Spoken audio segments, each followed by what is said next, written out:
got nice blue eyes today, huh? Today? You don't know my value. I'm kidding. Oh my god. So do you want to start So what? the video? The intro? What are we talking about? That's so cringy. Alright, so what's up? Hello guys, welcome back to the channel. Guess who I brought today? The man of the match. I brought my husband to the show. Let's call it a show. So guys, welcome back, and if you are new, thank you so much for tuning in. Make sure you subscribe, turn on your notification bells, like this video and share it. So today we have a very interesting discussion, which is challenges that are faced in both cultures. Cultural differences? Yeah. Yeah, the challenge that we had to live in both countries. You know, I live in Zambia, she living in Canada. Yeah. And we all experienced some cultural challenge. And yeah. Yeah, so as you may know, some of you know and others don't know, my husband has lived in my country for 2 years plus, and I think it was probably his longest time to live far away from home. So he's got some challenges and a lot of things that he faced. Of course, most of them are positive because he had so much fun in my country. He made so much friends. So much. And you know, family was good, welcoming, and I believe he had good time in that area. So so I will let him start. Are you going to start? Okay, so I start with my challenge in your country. Yeah. I think the biggest challenge for me that comes to my mind was the food. Don't get me wrong, I love Zambian food. Especially in Shima. Yeah, my wife does cook me and Shima even in Canada. I love it. I just cannot eat the same thing over and over again every day. That's my main thing. Like, Shima is okay once in a while, but like every meal, it's like, I was getting like turned off by that a little bit, you know. That was one of the challenge, you know. There was a lot of restriction with the food. Different food, baby. Yes, we were. Yeah. We were doing the grocery and buying other stuff, but there was a lot of restriction, a lot of stuff that they were not selling. Oh, yeah. That I was getting in my country, so that was difficult for me. Yeah, the food. I think the electricity problem was a big challenge for me. You know, I'm used to my little comfort, aircon all the time when it's hot. You know, just having electricity 24/7, always having data. You know, so it was but that's just little details, you know, because for all the rest was really nice. You know, that's so. But I think that was my biggest challenge. And I think maybe the interaction with some people sometime, you know, because they saw me in the street sometime. You know, I was not always like in the rich area, you can say. You know, I was just everywhere. I would be chilling in the compound or whatever. So I met a lot of people, and I think sometimes the interaction was really strange. You know, based on the color of my skin, I guess, because they will call me Muzungu and ask me to buy them beer and all this kind of stuff. So sometimes the interaction was a little bit strange, but I guess that was the challenge I experienced in Zambia. You know. So the main mostly racial things, not racism, but more racial. You know, because there's some place I think they were not used to see a white guy chilling there, and so it was kind of funny, but especially in the village. Huh? But I felt like I was more welcome in the village than certain place in Lusaka. In the village was always good. Why did you say that? Why did you say that? Because it's not the same. Like when in Lusaka, if I will go chill in the compound, I know some people they will just look at me as if I'm rich. You know, that was not the case though. And I think that was the biggest challenge that comes to my mind when I think about it. Patson is doing that on purpose. That's her son. Patson, no, stop. Okay. What about you in Canada? What is the biggest challenge? Lulu is making noise. So For me in Canada, I have a few challenges that I would like to put out there. Me, I think you have a lot of challenge, more than me. Why did you say that? All right, we have dealt with that little incident. So, what about you? So for me, I have a lot of things that I find challenging here. Not so much, but so let me start with the food as well. Oh, yeah.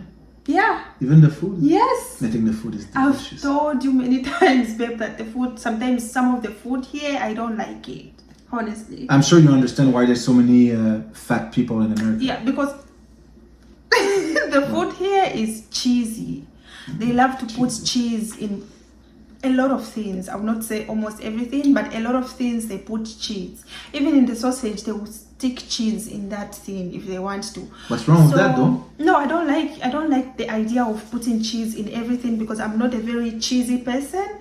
And then, yeah, like I said, the food, most of it is also like sweetened. They add sugar. I don't know if they add sugar or it's just some maple syrup to their food. And I'm not a fan of sweet things. If I'm eating sausage, I want it to be salty or something like that, not tasting sugar in the food. Not everything that I like with sugar. So the other thing is also the language barrier. I feel like most people, especially here where we live, they speak French. And it's funny, you meet a lot of people, they don't even know how to speak English. So like when you try to communicate with them, they want you to speak in French, which is a big challenge for me. I will be going to school for that soon, but yeah, currently I haven't learned so much like a professional way how to speak French and stuff like that. But yeah, of course, sometimes my husband translates some words. Oui, parce que moi je parle français. Yeah, because Because if you guys don't know, like Canada is a bilingual country. It's English and French. But where we live in Quebec, it's only French. Yeah. That's the only province in Canada. It's like really French. And he is a French Canadian. Yeah. His mom and dad, they are both French, and they do speak English, but not so much. I feel like in his family, he's the only one who speaks My brother. good English, and his brother, because his brother knows a couple of languages. He speaks Spanish too. Speaks Spanish, French, English, of course, French. So yeah, I find the language barrier something disturbing for me. And then the other thing is also, I feel like everything here is all about technology. You need to know how to use your phone. You need to know how to use the map and stuff like that. You know, in Zambia, when you're going to town, you just go at the station, you find a bus, because you know, this direction, all the buses that are going this way, they're going to town. So you just go at the station, get on the bus, and it will take you to town or the other destinations along the way. But here, it is not like that. It is not. You need to have your map and make sure you're tracking, you know, like this bus is passing at this time, and then, you know, which bus is going to my direction and what time is it passing by and stuff like that. So if you miss that bus, you have to wait for another one. You can't just say, let me get on this bus, and then maybe it will not work like that. It will take you where you don't know. So the first time that I ever experienced that thing is that I got on the wrong bus because in my head I was like, okay, since I'm going this direction, this bus will take me where I'm going. But it was not like that, you guys. It made me think about... It just took me somewhere where I didn't know, and I cried. Made me think about the challenge too, when you're talking about like how we so used with technology here. Me, one of the challenges I had in Zambia is our thing was so complicated. Our thing was not like you want to do a passport, you want to have a document, everything is so slow and complicated, and you have to pay someone, you have to do this, you have to go there. For me, that was something that was really bothered me. Just to get a passport. Yeah, that's true. Oh my God. When I came here, like I got all my documents so easy. Like they just sent them to my address. You don't have to pay anybody to do something for you when they're supposed to do it. They just do their job. Yeah, everything is on the computer now. We don't even use cash really anymore. It's all by the cards. Yeah, it's all the cards. And you know, you're washing your husband's jeans. You will not find any money in that. I don't like that. Sorry. Because in Zambia, you would always have some change, like I know. there's some 20, there's some 50s, whatever it is. But here, there's nothing. I don't find any money in my husband's jeans, and it's frustrating because everything is card. Anyway, even the SIM cards, you guys, the SIM card these days, it's just I don't have a SIM card, like a physical SIM card in my phone. It's just No, you don't have a SIM card. online thing. I don't know how they do it, but I have a phone number, but it's not on the SIM card. It's a virtual SIM card. Yeah, it's a virtual SIM card. So a lot of things here has to do with technology. You have to know how to use these things. You need to know how to use them up. No, I'm mixing up my words. So, I'm thinking about there's so many. She wanted so much to be there, but now it's like, oh my god, everything is so complicated. Yeah, the other thing is also like I don't have a mom, but my sisters, you know, I miss them so much, and that really has a big toll on me. Like it's a big thing for me. It stresses me, and especially at the beginning, it was really stressing me. But what if anything happens? What do you feel about the people? You know, me, I was talking about like I was feeling like everybody was seeing me just as a Muzungu and things like that. Like, how do you feel like people treat you here? Like, is that a challenge too for you?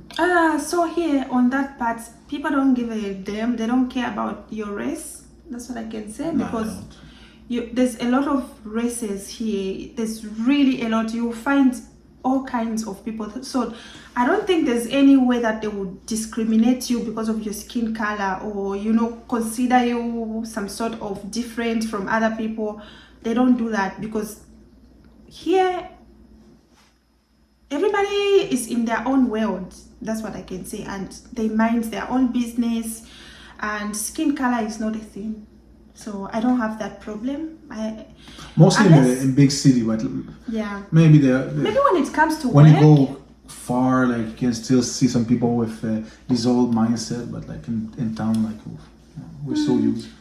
Yeah, but I've never really had that experience where somebody, maybe because we've not gone far. No, people are open-minded. Yeah. And living here, if you know how to speak French, it's a plus. It's a must. Because if you... It's a must. It's a must. What did you say with the plus? Because even the jobs, like when you find a job, they want you to speak French and English, or just French. So if you just know French without English, it's okay, you're gonna get the job. But if you're somebody like me, it's not that easy. Yeah, no, that's true. But they really want you to learn French, which is they a good thing. They pay you to go to French school, and they pay you for that. They pay you an allowance, something to motivate you to go to it's school. like $200 a week to go to French classes. Yeah, so yeah, I find that really cool. That's cool. What other things do we have to say? I don't know, me. I think I've said all my challenges. I still have some stuff, but it's like more. I don't know if I should even talk about. You can still talk about them. I don't know. No, because me, I really enjoyed my time in Zambia. The time I was there for 2 years was one of the. I don't know if I can say it was the best time of my life. Was it? I was 29 years old when I arrived. Like I was just in a good age. It was amazing for me. So come on, stop saying like you're that old. How old are you? I'm 32. You're gonna be 33 next week. Next week I'm gonna be 33. But no, me, I think really it was just the comfort that sometimes it was missing, the food. Mm-hmm. But for the rest, me, I was living my life. I was enjoying it. Yeah, but me, I was always stressing. Like when he goes somewhere else, I'm like, oh my gosh, so what's going to happen? Because other people, they just have that inferiority complex. Like when they see a white person, they think about other things. Oh, maybe they're rich, maybe. Yeah, but he knew how to defend himself. So yeah. So